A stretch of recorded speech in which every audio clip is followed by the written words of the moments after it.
I know you spoke with Prime. Let's just jump right into it. How's he doing? How's it going? But Rich, he's doing great, Rich. And I'm gonna tell you something, Rich.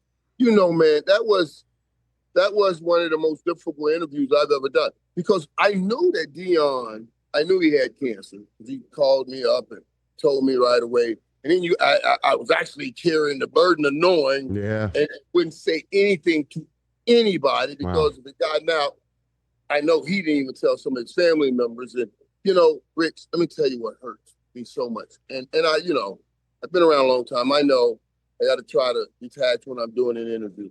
But to hear Deion, to hear him say that, you know, he was dealing with this on draft day, you know, dude, you only get that day one time.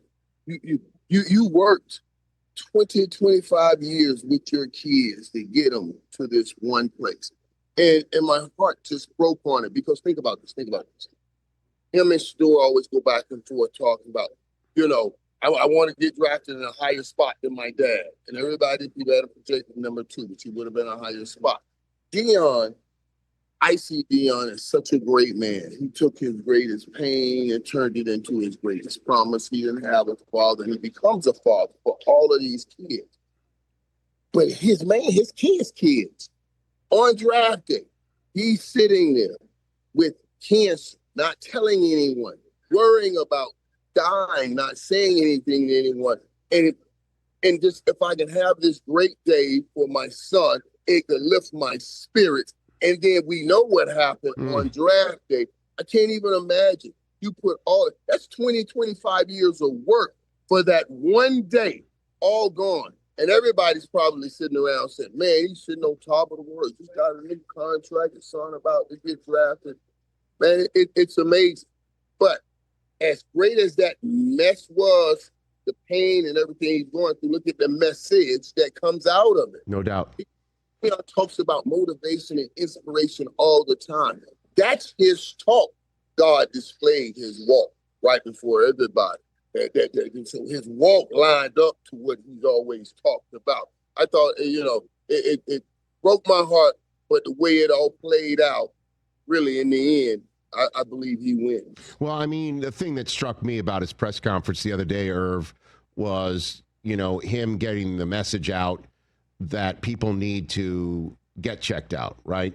Yeah. To make sure, and don't be embarrassed to check yourself out. And for him to talk in such plain language about things that men of our age, certainly if you're going through not being able to control your bladder, you don't want to talk about it. Wearing a diaper, you don't want to talk about it. And he was so open about it that maybe you take away the stigma of getting checked out. Like I really was moved by that.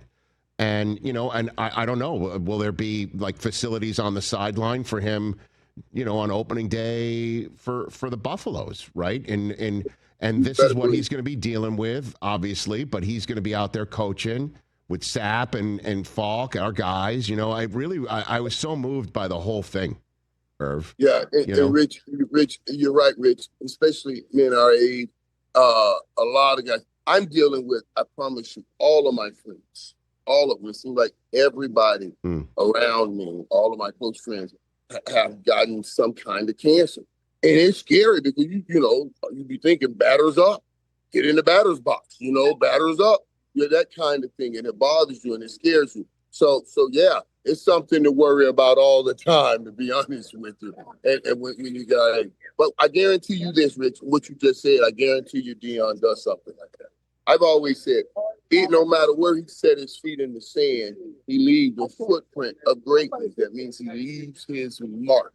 And I guarantee you he'll leave his mark on this. Catch the Rich Eisen Show live weekdays from 12 to 3 p.m. Eastern on Roku Sports Channel in the U.S.